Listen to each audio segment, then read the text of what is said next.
Afternoon all. So I am in a friend's wood, got a private wood that I can utilise, which is quite nice. And as you can see, it's quite pretty, as in woods go. At the moment we've got lots of ferns and stuff. Normally mid-spring into summer you get the bluebells, which is a big carpet here. If I can find a picture, I'll plonk one in. But what I'm actually on the lookout for today is a cool bit of wood, so for the hide. So I'm going to put 2 pallets together at 45 degrees roughly, maybe a little bit less, and just brace them slightly, and then find a nice branch like this one, and drill some holes in it, and then you can put food in there and it attracts the birds, and it's a good way of getting shots. So, you know, bits of wood like this, you know, birds will land on it, and it's just better than a moving branch. As one of the guys who commented on the video the other day said, obviously if it's windy at all, the birds will be moving around all over us, the feeders. I'm not going to be photographing the feeders obviously very often unless there's something very interesting on there. Look at this tree here, it's blown all of its bark off. Crazy, right to the top.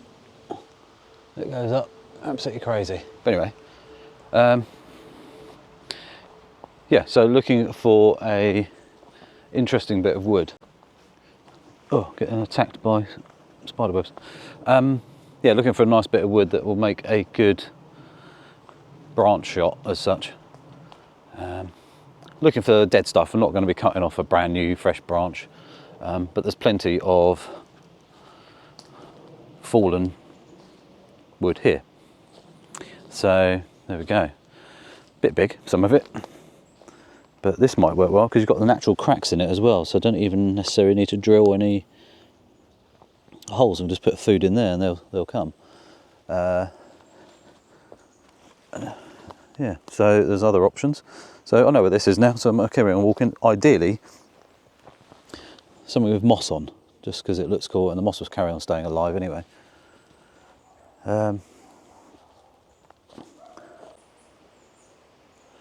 So this beech tree is about 600 years old apparently. As you can see here, there was a branch that was being chopped up. It snapped off there, and it was bigger than the average tree. It was absolutely bonkers. It went out bloody miles, went right across here. In fact, you can see some bits and pieces here, but actually could be ideal bits of wood. But we'll have a look. So yeah, it's going to get wet in a minute, I think. We're carrying a little wandering around, see what else we can find. The wood changes quite a bit, but it is all, at the moment, it's starting to look a bit more wintry. So, but there's trees that have fallen down.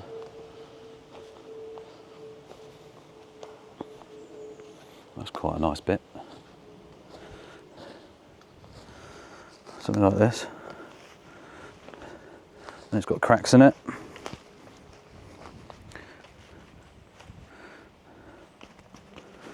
Dunno. That might work quite well. Won't even need to cut it either. And it's not overly heavy, but it's got a nice, let's put it over here. Nice grooves cut out of it, so I could not even worry about it, just put some food in there, basically. It's got a decent bit of bark, it looks quite cool. And it's about the right length it needs to be. So maybe that is the hunt over. We'll carry it with me and see. But I just love nature. Nature is amazing. You just got to look at this tree and how it's grown. Look at the branches have gone around, then twisted around each other, gone up. This thing is huge. Look at that for a tree. It goes up about, I would say, 70 feet, 60 feet, 70 feet, so it's quite big, even though it's quite thin. It's definitely a a cool tree. And there's lots of other little trees and branches which have fallen down, rotted. It's obviously, it's an ancient wood, so it's, you know, the big stuff has either fallen down, or like that beech tree over to the left there is still growing.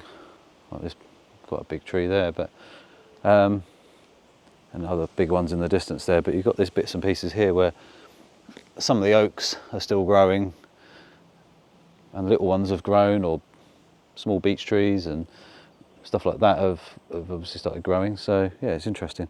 But you do get birds of prey in here, you get deer. They're in the ash tree next to it, that big ash tree. There is another ash tree which is not quite as big, but it's not far off it. Has definitely, where it's lost a branch, had something nesting at the hole that had appeared. So yeah, it's cool. I reckon this is the branch. We're going to carry it with me and see what we can find on the way around. It might be something more suitable. Ideally something with moss, but I don't know. Unless I grab some moss and pack it somewhere into there, but who knows, we shall see. Because that tree there is quite cool, isn't it, with the colour. But there we go, so kind of wander around and see what else we can find.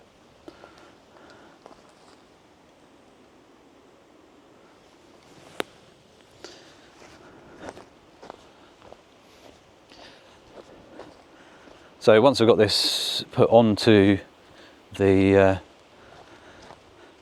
pallets, it can just sit, and I can put it a little bit closer and get some real close-up shots of the birds, because they'll come down, look at the food hopefully, and but it's still quite close to the bushes. They have their sort of safety zone, don't they, where they like to hide a bit.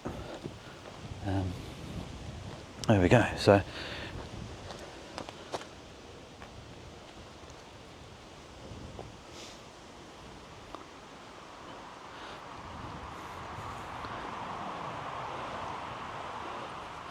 check this out, how this has grown. A holly tree. How cool. If you can really see it there. Difficult one to spot on camera. There we go. It's like a little head. The ones we would have chopped back, because holly is quite invasive. It just grows. You can't kill it. So it grows up through the ground, pops another root up and another stem, and carries on growing, and makes brilliant fencing, we found. And yeah, so anyway, let's grab my branch and head back, look at about drilling a couple of holes in it, just so I've got them in there, and then we can then get back. Mr. Woodlouse is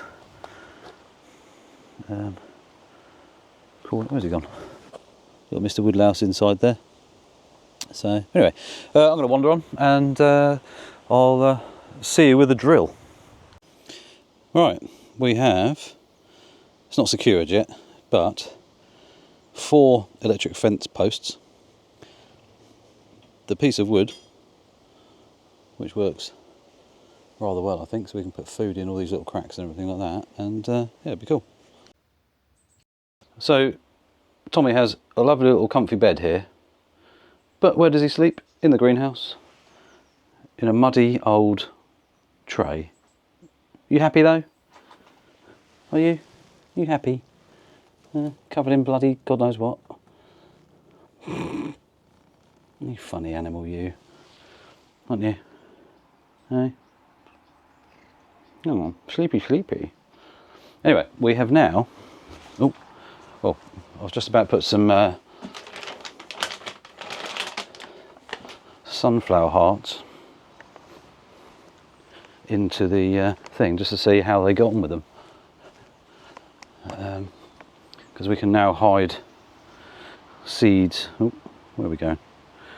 Hide the seeds in the gaps there, and they'll come down and thing. Also, I can get some fat balls and put some fat in there. But in theory, from where I'm stood from the greenhouse, you shouldn't be able to, sorry, the hide, shouldn't be able to see the seeds. So they'll land hopefully and have a little pick around and go from there. But there's quite a few cracks and holes a bit, so I can always turn it over at another point as well. So there we go. We can have a little play and see how it looks.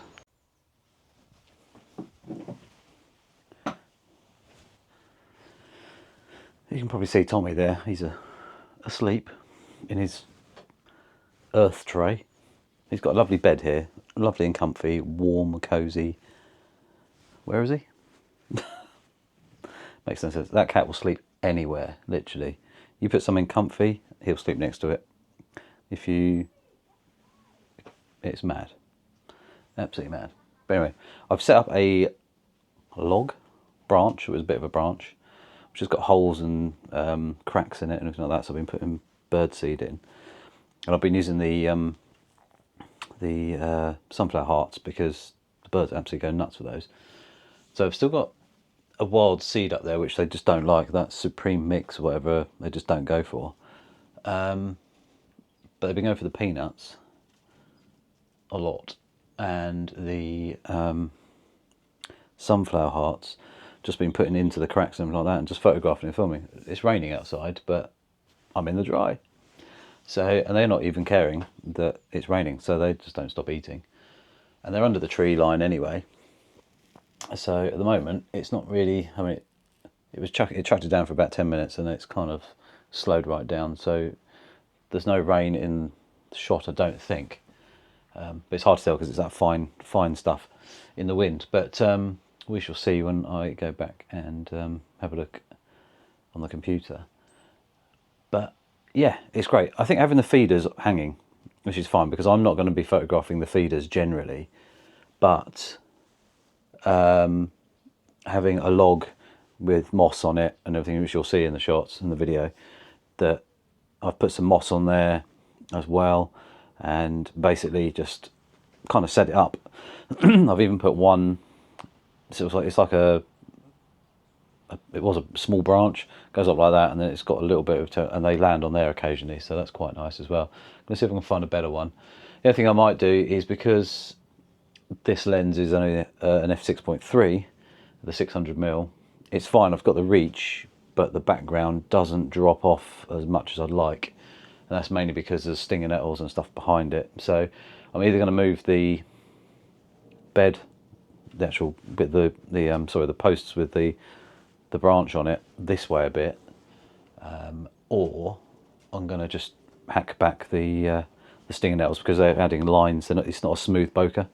So I'll probably do that, just chop back a few stinging nettles which are just sort of not really great in shot. But other than that, it's working a treat, and we're in a lovely, cosy, warm greenhouse, which is got a little bit of fresh air coming through, so it'll never steam up, which is great.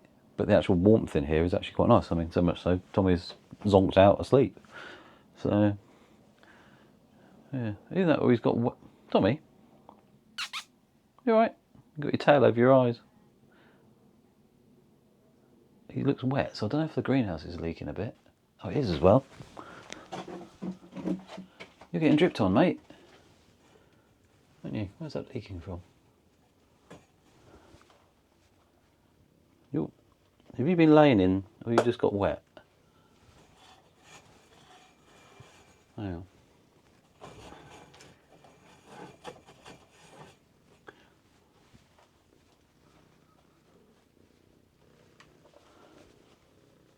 You're purring away.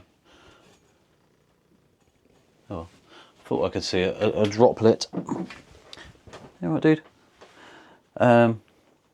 Yeah, so far so good. Just be interested to see what kind of birds appear. Just going to get some different types of food, I think, and we'll go from there. But yeah. Meow. Purring away. They're nice.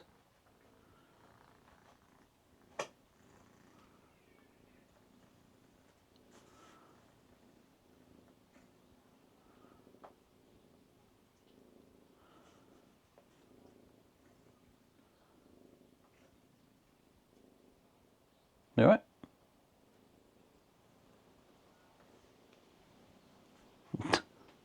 Crazy cat. Crazy cat. They're nice. You on the ear? Yeah, so tomorrow in the afternoon I'm probably going to go down to a place which is probably 20 minutes from me or so. A place called Feathers, which is a little hidden gem that I discovered. My dad had used it, and it's a bird specialist shop. If you're from East Sussex, you may know about it, and if you're into the birds and stuff anyway, Guy Joe runs the place, and we'll go down there and have a look and see what he sells. So look out for that video. He's got some very interesting stuff in there. I popped in there yesterday and grabbed some few bits and pieces, had a good chat to him. So yeah, we'll pop down and we'll have a little look around the shop and everything together, and then see what's what. But yeah, I need to get some fat balls or fat blocks. What's going on? Are you looking? Huh? What was that? Don't know. Some fat blocks, maybe a couple other different types of seed. I bought another feeder which had dried worms, mealworms in it, which robins love. They're gone, literally the whole lot. I don't know if that was the wind or if it was the robins and maybe other birds going nuts on it. So that needs possibly filling up. Probably going to get some more peanuts as well, because they seem to be going for the peanuts. But they absolutely love the sunflower hearts. So I'm not going to put a feeder up with sunflower hearts in. You all right? Going to sneeze? Yeah. I'm only going to use them, I think, for almost baiting them to come down onto the log. It seems to be that they go for that. You all right?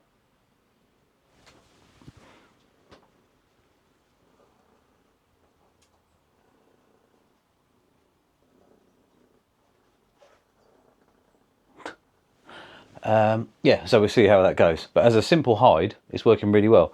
They, if I aim the camera that way a bit, you can see. So I've got, obviously that's the door or the window cover, and it's just the at the moment the A1 and the 200 600 sitting there. So we'll try the I'm out of shot. The RX10, get that charged up and get that out here. Try that out, see how that compares, and we get the A6700 out as well and see what that is. Main benefit the RX10 would have today is the light's rubbish, so I'm shooting at ISO 2500 or 2500 ISO. So yeah, we could have the ISO a lot lower at f4. That would be one huge benefit. But yeah, so anyway, you purring loud enough, mate? Yeah, going back to sleep. Okay. Yeah, so it's going to be interesting. Hopefully get some really cool shots, and then different times of the day we can different lighting and stuff like that. It'll be good fun. So yeah, I'm glad I've done what I've done so far. It's just a bit of fun and a bit of interest, and like I say, just sitting in here at the moment. In here, I mean, it's a cold day out there really, with a bit of a breeze. Actually, there's a bit of sunlight trying, blimey. In here it's about 17, 18, 19 degrees, and it's not even sunny, so it's quite a pleasant place to be. So I think in the winter could even have a little warm heater in here just blowing, just to keep a bit of warmth, you know. So but anyway, we'll see. Anyway, I'm going to try and snap a few more shots. I'll put them in the video, show you the settings and everything I was doing, and yeah, we'll go from there. Be a little bit of video as well, so you can see them coming and going. Might shoot up at 4K 120, or even maybe do some 240 frames a second in 1080p as well. But we shall see. Anyway, I shall see you guys later. Let's say, watch out for the next video when I go down to the place called Feathers. Have a check them out on Facebook and their website. I'd imagine it's feathers.co.uk possibly. I don't know the exact thing, but I'll put a link up in the description and you can go and check them out. But we'll go down there and have a look around the shop. They do loads of different stuff, from feeders to bird houses to food to whatever. There's loads of stuff. Plus he does optics as well. So yeah, it's a really interesting shop. So yeah, fantastic little discovery there. Right, I'm going to get snapping. I shall see you soon. I love slow motion, high speed video. Unfortunately, the A1 can only do 240 frames a second in HD. The RX10 can do up to 1000. Unfortunately, that's upscaled and it's not brilliant, but 500 is quite usable. So I might have to try that with the RX10. Fortunately, I'm not slow-mo, guys, and I can't afford a very high-speed camera, which I would love because I just find it fascinating. Anyway, another shot here of the blue tits basically chirping around, me trying to keep up with them. But yeah, it's quite cool. As you can see, the light is pretty flat. It's not great, but I just wanted to try out how the hide was. They are completely happy with me being there. They don't really notice me at all. That one piece of sort of camo net obviously works quite well. So there we go. On the feeders, it's absolutely fine. It's quite cool watching them come and go upside down, fighting with each other and pushing one off, and then the slightly bigger bird comes along and knocks that one off, even though there's plenty of space. But it's obviously pecking order as such. This shot here is another 240 frames a second clip. In fact, it's the same one as earlier. I've just put it in twice just because I think it's fun. Like when they just put their wings in for a second and just sort of fall, it's quite mad to actually watch. And then the wings come back out and they sort of stop or land. But then picking up one little seed and then disappearing with it off into the branches, and he pecks it to pieces and eats the what's in the middle. So yeah, it's quite cool. Just put a couple of photos here, nothing major yet because obviously it was pissing with rain, not brilliant, and the light was rubbish, but still managed to get some pretty good shots really. That's the one bit of stick I added as well, to give them a little perch to land on if they want to, which they started using very quickly. The peanuts there swinging around in the wind. But you can see the 200-600 is nice and sharp, picks out plenty of detail, and the bokeh in the background is quite pleasant. Another shot here, which is just up into one of the branches, so they're landing in the branches and then going down to where the feeding is. So it's really, really quite cool. Anyway, hope you enjoyed the video. There's more to come, and we'll be popping down to Feathers, the shop, in the next couple of days. So watch out for that video too. I'll see you soon.